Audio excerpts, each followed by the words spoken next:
Let's us praise, we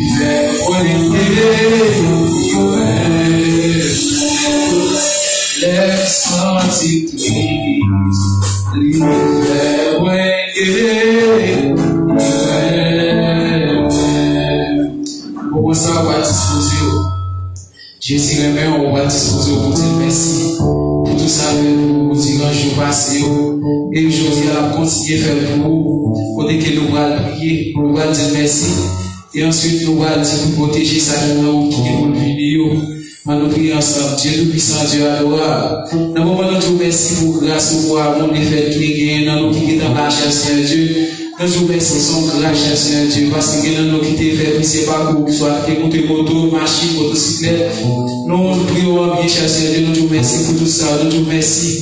Nous vous remercions, cher Seigneur Dieu, pour cela qui est dans nous, pour rester arrivé. Maintenant, nous avons qui va pour déplacer, nous va accompagner, écoute, qui est pour venir chanter, qui est pour venir prêcher. Maintenant, nous allons accompagner tout ça, Seigneur Dieu.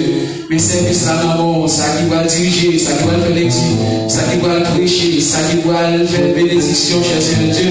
Maintenant, nous ouvrons la force Saint-Esprit là, ouvrons la force Saint-Esprit là. Mais musiciens, on a cher Seigneur Dieu, qui est arrivé, qui va arriver, maintenant, cher Seigneur Dieu, accompagnez-vous, par une force complète, cher Seigneur Dieu, pas quitter tout vite dans eux, cher Seigneur Dieu, pour le capable de travailler, bien, cher Seigneur. Nous connaissons Dieu qui demeure dans mon cher Seigneur Dieu. Mais l'administration de l'église dans mon cher Seigneur Dieu qui grand travail dans mon temple de cher Seigneur Dieu, accompagnez-vous personnellement cher Seigneur Dieu, pasteur Fadel Faustin cher Seigneur Dieu, qui besoin de présence sur chaque seconde, chaque minute cher Seigneur Dieu, pour les capables de travailler au plus bien encore cher Seigneur Dieu. Et cher Seigneur Dieu m'apprendre, mais au nom de mon cher Seigneur, prends soin aussi là qui va venir, qui doit avoir mal à l'aise, on doit toucher la caille au côté de l'oreille, qui doit pas connecter avec nous-mêmes sur Facebook, là, cher Seigneur Dieu, mais cher Seigneur Dieu, qu'on fasse un café là, traverser l'esprit, on nous sente qui vont sortir d'amour, on va quitter nous tout seul. C'est comme ça, nous prions, dans notre Jésus-Christ qui vit, qui règne au siècle, qui est siècle. Amen. Nous allons continuer à adorer avec moi, dans le chant d'espérance, et 60 créoles, Seigneur, conduis-moi chaque jour, côté ouvrier pour m'aller. Seigneur, conduis-moi chaque jour, côté ouvrier pour m'aller. Faire connaître ma sauver, garder oh Seigneur, Seigneur, conduis-moi chaque jour, côté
Thank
you.